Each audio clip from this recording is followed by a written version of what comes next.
Amelia Johnson, a seasoned journalist, decided to investigate the derelict remains of St. Mary's Children's Hospital after hearing numerous accounts of eerie phenomena. The hospital, once a beacon of hope, had become a shell of its former self after a tragic fire claimed several lives decades ago. Driven by curiosity and the hope of a good story, Amelia arrived one foggy evening with her camera and notepad at the ready. As she walked through the crumbling corridors, Amelia reflected on the hospital's history. Built in the early 1900s, it was designed as a haven for sick children. However, a dark cloud hung over its legacy due to the mysterious fire of 1974. The exact cause was never determined, and the incident had left an indelible mark on the community. Her first peculiar encounter occurred in Ward B, the epicenter of the fire. As she stepped into the ward, a cold draft swept through the room, chilling her to the bone. The air was thick with the smell of smoke and burnt medicine. Just as she was about to take a photo, her camera flickered and shut down, despite being fully charged. Fumbling with her camera, Amelia suddenly heard a faint whisper. It seemed as though children were speaking, their voices overlapping in a symphony of murmurs. She strained to listen, but the words were elusive, like trying to catch smoke with her hands. The temperature dropped further, compelling her to leave the room hastily. Determined to uncover more about the hospital, Amelia found her way to the records room. Most of the files were damaged by water and time, but a few were legible enough to reveal that many children in Ward B had been experimental subjects for unapproved treatments. As night enveloped the hospital, Amelia felt an overwhelming sense of dread. The building seemed to creak and moan as if it were alive. Deciding to set up a makeshift camp in the lobby, she tried to rest, but was haunted by the sound of footsteps echoing through the empty halls. Around midnight, Amelia ventured out with a flashlight. As she walked past Ward B again, she noticed shadows flickering across the walls. No matter how she directed the beam of her flashlight, the shadows seemed to move independently, as though they were cast by unseen children running up and down the corridor. Returning to the lobby, Amelia reviewed her photos and noticed something chilling. In each frame taken near Ward B, there appeared to be faint figures of children. Some were staring directly at the camera, their eyes hollow. Others seemed to be playing a grotesque game of tag. Further digging into the records revealed a nurse's confession, written weeks before the fire. She claimed that the experimental treatments were causing unbearable side effects, and that she could no longer bear witness to the children's suffering. The confession hinted at sabotage, a desperate act intended to stop the experiments. While exploring the basement, Amelia stumbled upon the nurse's quarters. The room was oddly intact, with personal items still on the dresser.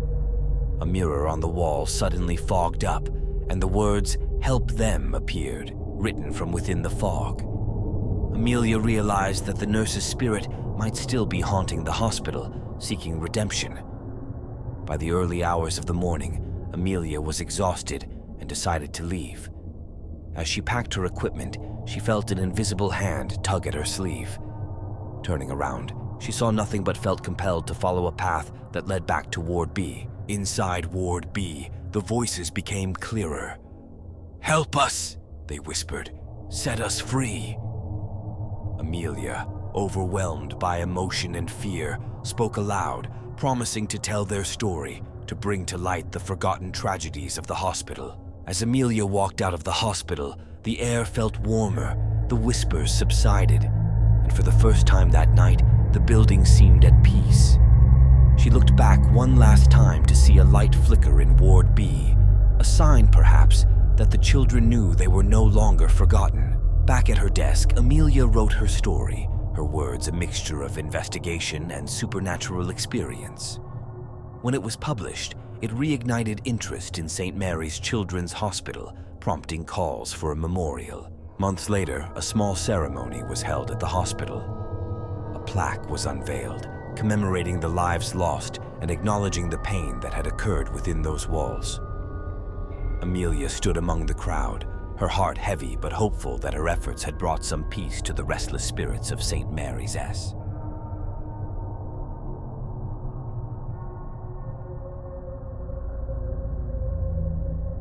A group of experienced paranormal investigators, intrigued by reports of intense supernatural activity, targeted the abandoned Hillcrest Children's Hospital for their next major investigation. The hospital had a notorious history, with countless reports of unexplained phenomena since its closure in the late 1980s following a series of unresolvable mishaps. Led by the charismatic and fearless Helena, the team set up their base in the old administrative wing. The hospital, covered in ivy and obscured by years of neglect, seemed to stare back at them with hollow, windowed eyes.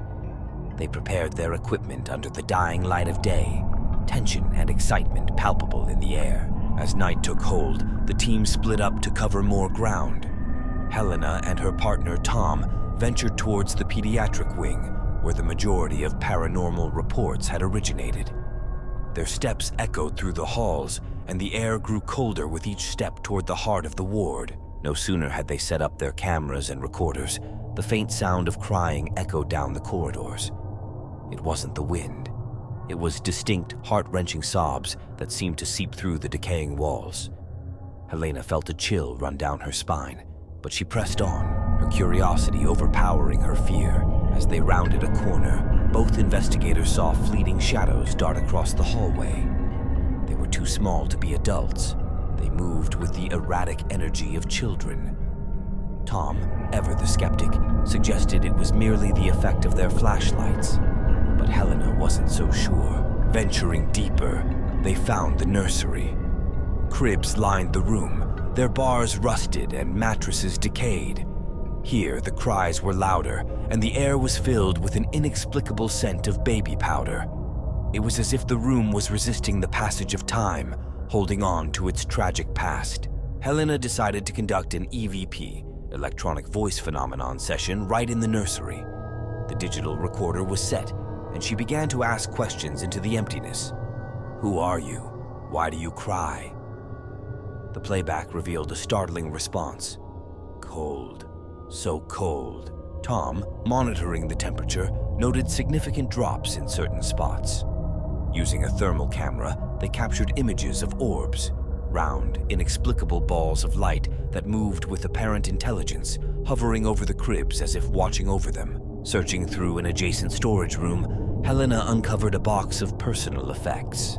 Small garments, toys, even unopened letters addressed to the children.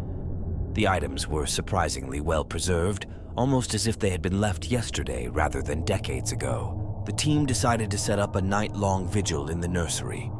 Cameras recorded, and the team sat in silence, observing. As they watched, toys seemed to move of their own accord, a small ball rolling across the floor, a stuffed bear turning its head. At the stroke of midnight, the figure of a young boy appeared by a crib. The apparition was faint, yet unmistakably human in form. He reached out toward the crib and then vanished as quickly as he had appeared. The team, now thoroughly shaken, reviewed the footage to confirm they all had seen the same chilling sight. Intrigued by the apparition, Helena researched the hospital's history more deeply. She discovered that many children had died in the hospital during a particularly harsh winter, the heating system failing repeatedly. The records mentioned several children by name, including a boy named Timothy, likely the apparition they witnessed. The next night, armed with the names from the records, the team returned to the nursery. They addressed the spirits by name, offering words of comfort and promises to tell their stories. The atmosphere lightened, the air warming slightly as if in response. Feeling a moral obligation, the team arranged for a small memorial to be placed in the nursery, listing the names of the children who had passed away there.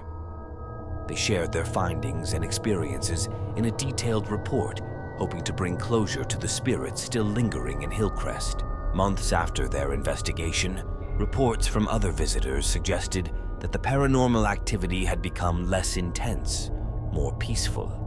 It seemed that acknowledging the children's presence and memorializing their short lives had allowed them some measure of peace.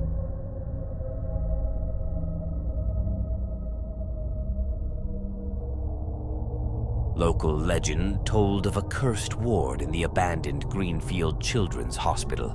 Midnight Ward, where the clocks always stopped at 11:59 p.m., and where it was said no one who stayed past midnight ever returned sane. A team of documentary filmmakers, led by the curious and brave director Lucas, decided to delve into the story of Midnight Ward.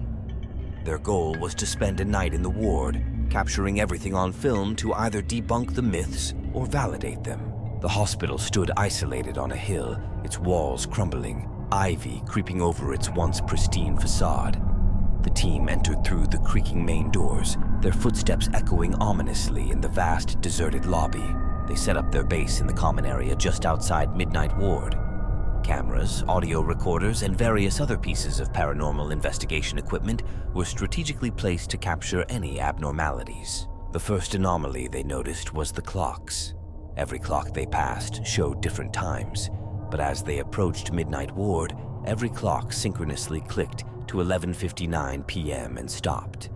The air grew noticeably colder. As they crossed into Midnight Ward, the door slammed shut behind them, seemingly of its own volition. The team jumped, but Lucas encouraged them, his excitement about capturing this on film evident. While exploring the ward, the sound technician, Mia, picked up whispers through her headphones. The whispers were indistinct, but there was a clear urgency to them. She signaled to Lucas, who immediately began asking questions into the air, hoping for a response. As they continued, the cameraman, Jack, noticed shadows flitting across the walls. No source was evident, and no matter how he tried to track them with his camera, they always seemed to slip away just out of sight. In a room filled with old, dusty beds, the team encountered their first clear apparition, a young girl in a hospital gown, standing by a window, staring out into the night. She turned towards them, her eyes hollow, her mouth moving as if speaking, but no sound came out. Research had given them little about the hospital's history, but in one of the rooms they found old, water-damaged journals from former nurses. The journals detailed numerous, unexplained deaths in the ward and spoke of a curse cast by a heartbroken mother whose child died in the hospital. Determined to make contact, the team held a séance in the center of the ward. The air grew thick, the temperature dropped further, and a palpable sense of dread settled over everyone. The table shook, and the voice of a child, clear and sad, begged, "Help us leave." As the clock tower outside chimed midnight, a cacophony of screams filled the ward. The screams of children, of sorrow and terror, overwhelmed the team. Lucas kept filming, driven by a need to document what may be their last moments. Suddenly, everything stopped. The door to the ward flung open. The team, shaken and scared, wasted no time fleeing, not stopping until they were out of the hospital and back in the safety of their van. Safe in their studio, the team reviewed the footage. The film was erratic during the moments of screams, but clear images of multiple children appeared, some looking directly into the camera, their expressions pleading. The documentary was released to critical acclaim, stirring up a storm of interest in Greenfield Children's Hospital. Paranormal experts and skeptics alike flocked to the site, but reports say that since the documentary's release, the restless spirits of Midnight Ward seem quieter, as if the filming had acknowledged their existence and brought them some peace.